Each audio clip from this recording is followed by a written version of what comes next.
বন্ধুরা, ডিজাইনটা কেমন হয়েছে একটু লাইক দিয়ে কমেন্ট করে বলবেন, বললে আমি আরও সুন্দর সুন্দর ডিজাইন নিয়ে চলে আসবো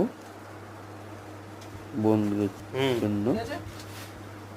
তো একটু সাবস্ক্রাইব করে দেবেন আর একটু লাইক দেবেন যাতে সাপোর্ট পাই। তোমাদের সাপোর্ট পেলে আমার আরও ভিডিও করতে সাপোর্ট, এটা তোমাদের জন্যই। লোকগুলো ভালো খারাপ নয়, আর আমার একটু চ্যানেলটা বড় হবে, একটু সাবস্ক্রাইব করে দেবেন। তো টাকা কেন মাছ চলে যাবে। আরও নতুন নতুন ডিজাইন নিয়ে আসবো, লাইক করে দিও, ভিউজ বাড়াও, শেয়ার করো, যে আমার হেল্প হয়, একটু উপকার হয়। তোমরা হেল্প করলে তবে সামনে আসতে পারবো, মানে আরও বেশি বেশি